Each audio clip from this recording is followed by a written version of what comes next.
राधे राधे। आप सभी का आपके अपने चैनल पर स्वागत है। भगवान भोलेनाथ और भगवान नारायण की आप सभी पर कृपा बनी रहे। कहा जाता है कि जो लोग भी अमावस्या के व्रत को विधि विधान के साथ करते हैं उनके सभी दुख दूर हो जाते हैं। इस वीडियो में हम अमावस्या की व्रत कथा को सुनेंगे, साथ ही जानेंगे कि अमावस्या के व्रत को किस प्रकार किया जाता है।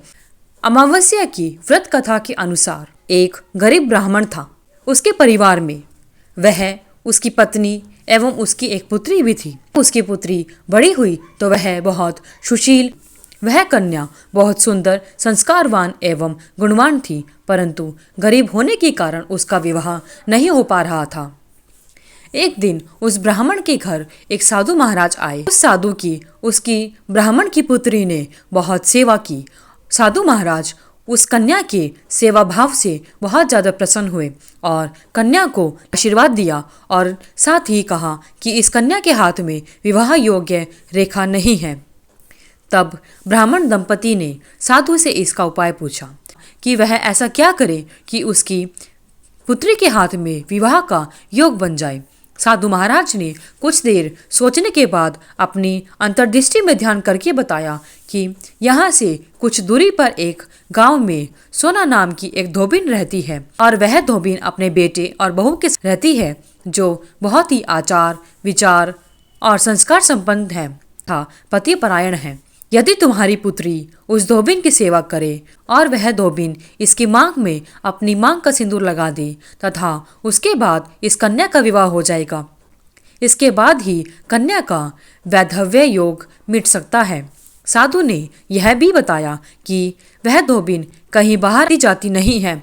यह बात सुनकर ब्राह्मण ने अपनी बेटी से धोबिन की सेवा करने के लिए कहा, तो उसकी पुत्री ने अपने पिता की बात मान ली और अगले दिन से ही सुबह उठकर दूसरे गांव में सोना धोबिन के घर जाकर साफ सफाई करने लगी। साथ ही वह घर के अन्य कार्य कर अपने घर वापस आ जाती। ऐसा वह कन्या चुपचाप जाकर करती रही। ऐसे ही कुछ समय व्यतीत हो गया। एक दिन सोना धोबिन अपनी बहू से पूछती है कि तुम तो सुबह उठकर सारे काम कर लेती हो और पता भी नहीं चलता। तब धोबिन की बहू ने कहा, माँ जी, मैंने तो सोचा कि आप ही सुबह उठकर सारे काम खुद ही खत्म कर लेती हैं, तो मैं देर से उठती हूँ। यह सब जानकर दोनों सास बहू घर की निगरानी करने लगी कि वह कौन है जो सुबह सुबह आकर उनके घर का सारा काम चुपचाप ही कर चला जाता है। कई दिनों के बाद धोबिन ने देखा कि एक कन्या मुंह को ढककर अंधेरे में घर में आती है और घर के सारे काम करने के बाद चुपचाप वहां से चली जाती है। एक दिन जब वह जाने लगी तो सोना धोबिन उसके पैरों पर गिर पड़ी और पूछने लगी कि आप कौन हैं? इस तरह छुपकर मेरे घर का सारा काम क्यों कर जाती हो? तब ब्राह्मण की पुत्री ने साधु के द्वारा कही गई सारी बातें बताई कि हमारे घर एक साधु आया था और उसने मेरे हाथ में देखा था कि मेरे हाथ में विवाह के योग नहीं है, इसलिए उस साधु ने उपाय बताया था कि अगर मैं आपके घर का काम करती हूँ तो मेरा विवाह का योग बन जाएगा। सोना धोबिन पतिपरायण थी, अतः उसमें तेज था। वह तैयार हो गई। सोना धोबिन का पति थोड़ा सा अस्वस्थ था, यानी बीमार था। उसने अपनी बहू से अपने लौट आने तक घर पर रहने को कहा। धोबिन ने अपनी बहू से कहा कि जब तक मैं घर को वापस नहीं आती हूँ तुम यहीं पर रहना। सोना धोबिन जैसे ही अपनी मांग का सिंदूर उस कन्या की मांग में लगाती है, सोना धोबिन का पति मर जाता है।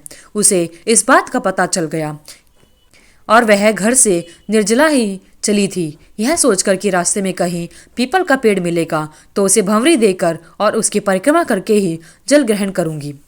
उस दिन अमावस्या थी। ब्राह्मण के घर मिले पुए पकवान की जगह उसने ईंट के टुकड़ों से 108 बार भंवरी देकर 108 बार पीपल के पेड़ की परिक्रमा करी और उसके बाद जल ग्रहण किया।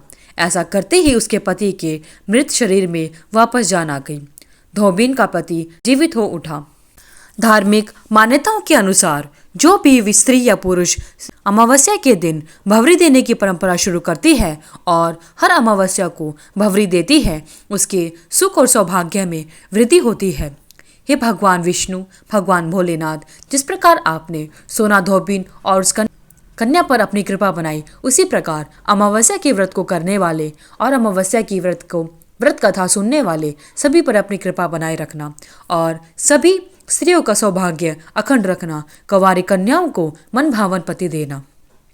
अगर आपको इस वीडियो में दी हुई जानकारी अच्छी लगी तो वीडियो को लाइक करें, शेयर करें, चैनल को सब्सक्राइब करके बेल आइकन को भी जरूर प्रेस करें ताकि आगे आने वाली सभी वीडियोस की नोटिफिकेशन आप तक समय से पहुंचती रहे। धन्यवाद। आपका दिन मंगलमय हो। भगवान विष्णु और भगवान भोलेनाथ की आप सभी पर कृपा बनी रहे।